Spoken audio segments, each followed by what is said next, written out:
Hello friends, welcome back. And आज हम लोग डिस्कस करेंगे about how do you answer the question why MBA specifically for software engineers. तो मैंने ये व्हाई एमबीए वाला क्वेश्चन फ्रेशर्स के लिए बनाया है एंड आज मैं सॉफ्टवेयर इंजीनियर स्पेसिफिकली के लिए बनाऊंगा। ठीक है, तो सबसे पहले मैं आपको बताऊं कि आपको क्या पर्सपेक्टिव रखना है। जब आपसे ये पूछा जाए कि व्हाई एमबीए, आपको बेसिकली दो एरियाज में फोकस करना है। पहले एरिया है आपको जो फोकस करना है वो है focusing on your career growth, which can be a horizontal growth और a vertical growth. Horizontal growth का मतलब ये बेसिकली आप अभी सॉफ्टवेयर इंजीनियर हैं, लेकिन आप बाद में मे बी कंसल्टिंग की तरफ जाना चाहते हैं, मे बी आप मार्केटिंग की तरफ शिफ्ट होना चाहते हैं, बेसिकली आप अपना डोमेन को चेंज करना चाह रहे हैं। तो ये एक आपका हॉरिजॉन्टल ग्रोथ है। एंड दूसरा आपका हो गया वर्टिकल ग्रोथ।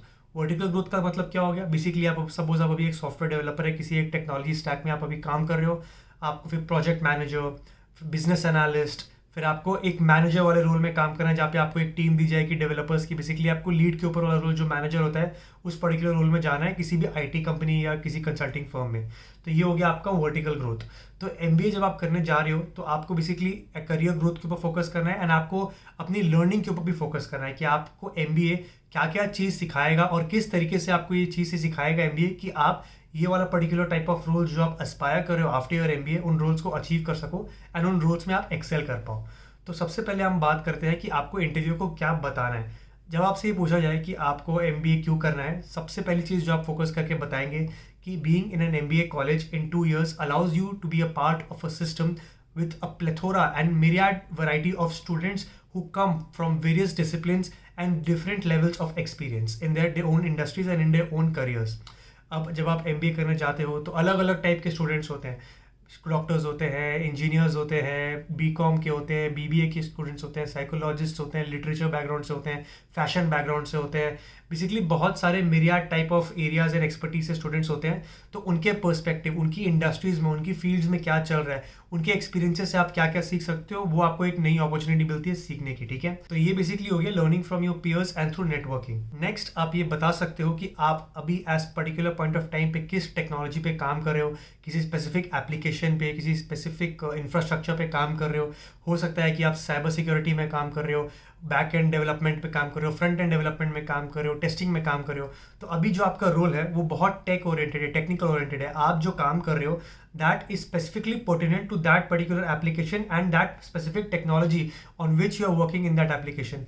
लेकिन आपको ये समझ में नहीं आ रहा है कि आपका जो टेक्नोलॉजी स्टैक में जो कॉन्ट्रीब्यूशन है वो बिजनेस को ब्रॉडर पर्सपेक्टिव से कैसे हेल्प कर रहा है एंड उस कंपनी को पैसे कमाने में किस तरीके से हेल्प कर रहा है। तो अगर आप एक बार एमबीए कर लेते हो देन आप जो प्रोडक्ट पे काम कर रहे हो, जिस टेक्नोलॉजी स्टैक पे काम कर रहे हो, उससे आपको एक बिजनेस पर्सपेक्टिव भी मिलेगा एंड आपको समझ आने लगेगा कि आपका जो टेक्निकल कंट्रीब्यूशन है वो कंपनी को बिजनेस लाने में कैसे हेल्प कर पा रहा है। देखिए, आप सॉफ्टवेयर इंडस्ट्री में जो काम कर रहे हैं, किसी प्रोडक्ट पे काम कर रहे हैं, जो भी प्रोडक्ट पे आप काम कर रहे हो, the end product of that application or that infrastructure product in which you are working is to drive business for that particular company। Company को पैसा कमा के देना है, लेकिन आपको यही नहीं समझ में आएगा कि आपका कंट्रीब्यूशन उस पर्टिकुलर प्रोडक्ट को बिजनेस पर्सपेक्टिव से कैसे हेल्प कर रहा है। देन आप एक उस लेंस से देखे बिना उस पर्टिकुलर प्रोजेक्ट में आप टेक्निकली भी इतने अच्छे से फुल एफिशिएंसी के साथ काम नहीं कर पाएंगे। क्योंकि जो बंदा टेक्निकल बैकग्राउंड में भी हो लेकिन अगर उसको मार्केट में क्या हो रहा है, कंज्यूमर पर्सपेक्टिव से क्या चीज़ें हो रही है, बिजनेस पर्सपेक्टिव से कैसी चीज़ें हो रही है, वो उसको अगर नहीं पता तो वो टेक्निकल अपने एरिया में भी इतना अच्छे से आउटपुट नहीं दे पाता है। तो आप इन लाइन से बात कर सकते हो कि एमबीए करने के बाद आपको एक बिजनेस पर्सपेक्टिव समझने का कोशिश मिलेगा in whatever area of technology you are working. ये फिर चाहे सॉफ्टवेयर के लिए भी एप्लीकेबल हो सकता है। अगर कोई आप मैन्युफैक्चरिंग इंडस्ट्री में काम कर रहे हो, आप प्लांट में एक टेक बैकग्राउंड से आप काम कर रहे हो, तो भी आपको एक समझ में आएगा कि आपको टेक्निकली किस तरीके से अपनी स्किल्स को अप्लाई करना है कि जो एंड यूजर, जो कस्टमर है, जो बिजनेस, जो आपका एंड यूजर है, उसको सेटिस्फाई कैसे किया जाए एंड आप अपने कंपनी के बेसिकली बॉटम लाइन को कैसे इंक्रीज करें। नेक्स्ट आपको ये बताना है कि आप एमबीए के थ्रू मैनेजरियल स्किल्स किस तरीके से एक्वायर करना चाहते हो। करेंटली आप एक टेक्नोलॉजिकल रोल में काम कर रहे हो, लेकिन एक बार आप एमबीए कर लेते हो तो एमबीए के अलग अलग वर्टिकल्स में आपको एक्सपोजर मिलेगा। कॉलेज आपको ग्रो करने की बहुत सारी अपॉर्चुनिटीज़ देगा through various guest lectures, industry experts for visiting on campus. Being student driven college, उसमें आपके कॉलेज के क्लब्स एंड कमिटीज़ में आप पार्टिसिपेट करेंगे, कॉन्क्लेव्स ऑर्गेनाइज करेंगे, बिजनेस कॉन्क्लेव्स ऑर्गेनाइज करने का आपको अपॉर्चुनिटी मिलेगा, जिससे आप इंडस्ट्री के लोगों को, अपने सीनियर्स से आप और अच्छे से कनेक्ट करके और अपने लर्निंग को आप एनरिच कर पाएंगे।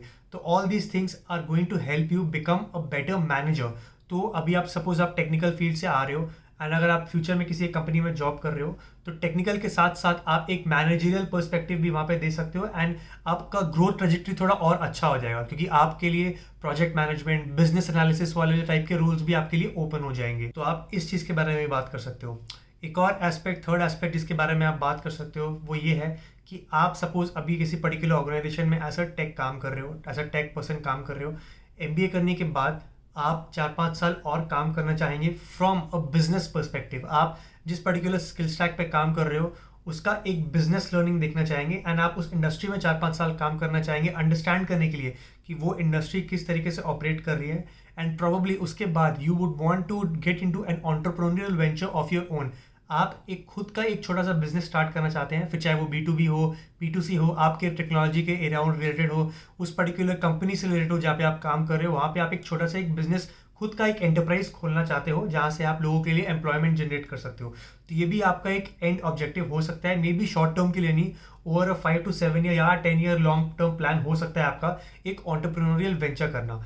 तो इन पर्टिकुलर लाइन पे भी आप बता सकते हो अपने इंटरव्यू पैनलिस्ट को कि आपका एमबीए करना आपको ये एक्सपोजर देगा कि आप जॉब में भी कंट्रीब्यूट कर सको एंड उस जॉब के बाद आप एक खुद का एक स्टेंट, खुद का एक एंटरप्रेन्योरियल वेंचर भी आप ओपन करना चाहते हो। क्योंकि at the end of the day MBA आपको मार्केटिंग, फाइनेंस, एचआर, ऑपरेशंस, हर एक ऑर्गेनाइजेशनल एरिया का एक पर्सपेक्टिव देता है and this is going to really help you get those business insights when you get back into the working field after doing your MBA। Basically ये 4 से 5 चीज़ अगर आप अपने इंटरव्यू को अगर अच्छे से एक्सप्लेन कर पाते हैं अपने पर्सनल एग्जाम्पल्स देके, देन आई एम श्योर कि you have a very very good chance in cracking that particular interview as far as this question is concern.